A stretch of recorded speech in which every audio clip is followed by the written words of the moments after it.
In this video I want to talk to you guys about the top 3 things that I invested in this year. How it has changed or improved or made me more flexible in my workflow as a professional filmmaker and photographer. I did buy the Sony FX3 this year, but it doesn't even make that list. And these 3 items might not be your obvious choices. The first item on this list is actually the NiSi JetMag Pro filter kit. And this one is the 1 to 9 stops variable ND mist filter kit. Why? Well, it's a magnetic filter system that I've been using for about 1 month as of recording this video out in the field. And the difference here, simple. This filter kit actually holds. I can literally hold my camera by the filter and it doesn't come off. And that might sound like a small thing, but out on production it's actually a huge thing to take in mind. I also own this other filter kit from Case, but the problem with this filter, whenever I bumped into another person, for example, or heading into the car and I just put the camera down, you just worry that the filters will come off the camera, and that's just not an ideal solution. Whereas with this kit, I can just hold it like this, like I showed you. And therefore I never have to think about the filter system not holding up in tough situations anymore. Investing in a really good filter system will really be worth it in the long run. The second item on this list is actually the Manfrotto One 500X system. This one is actually a hybrid tripod, both for video and photography, and it just fits extremely well with the kind of productions that I'm doing right now.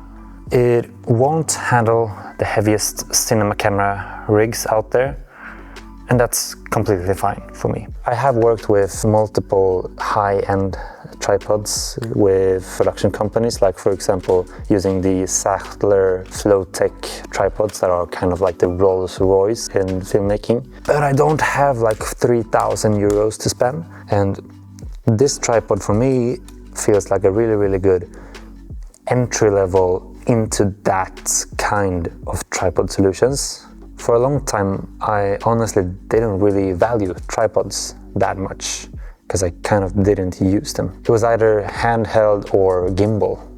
That was the 2 kind of solutions that I usually went with. After I've started to use a more reliable, user-friendly and like super flexible tripod for all kinds of shoots, I've started to film a bit differently. I've started to prioritize stable tripod shots more because I kind of love them, and it has just kind of affected my way of filming more than I thought it would. Number 3 on this list is the Hollyland Lark M2, I believe they're called. I bought this kit for one single production, which needed 4 microphones to mic up like 4 people at the same time, straight into one camera, which my other Sennheiser solution wouldn't really work for. But since then, after that production, it has always been my backup solution. I always bring this pouch with the microphones and all the cables inside of this little footprints, as well as the other microphone systems that I bring.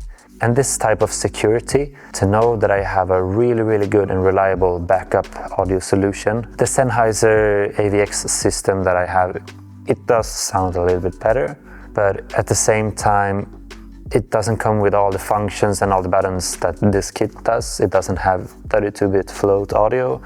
It doesn't have internal microphone recording. So whenever I really need the sound and I know that I'll be far off from the subject and it's not live, this is better. Internal batteries, forgotten accessories, things can always happen, but this little pouch is always there to save me like a first aid kit when it comes to sound. And actually, I do choose this prior to the Sennheiser MKE system, just because I might just have 3 seconds to mic someone, and I have to be super flexible. And in that case, this is an amazing choice. And I do actually want to bring up some honorable mentions to this list. The first one is the Zhiyun Molus X100 that is actually lining my face right now. I've used it for tons of different scenarios, and especially together with this little small cute softbox. Handheld portable 100 watt light with a battery. Of course that's usable on set. And another honorable mention that I want to bring up is actually investing in courses.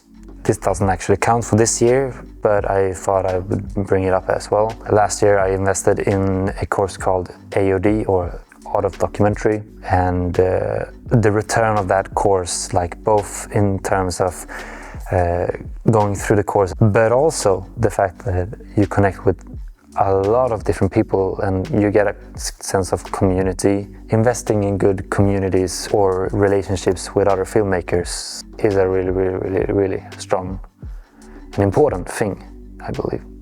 So if you haven't invested in any courses, you should probably do that before you invest in the most high-end filter systems or a FX3. Buy a course instead and learn your way to make good quality films. So yeah, a microphone system, a filter system, and a tripod is my favorite purchases from this year that has helped me the most in filmmaking.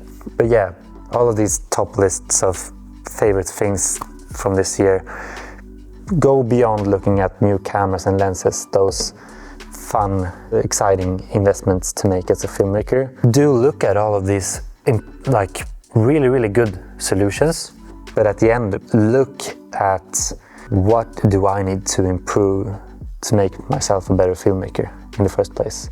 Is it all of this quirky stuff, or is it actually that I need to learn more about the basics of filmmaking, the knowledge? These things do help me, absolutely. But buying this box doesn't mean that you're a better filmmaker. It's to know when and how to use these things, and just learning from yourself by your mistakes or connecting with other filmmakers and trying your best. Anyway, that's my cue. Thanks for watching, and I'll see you next year.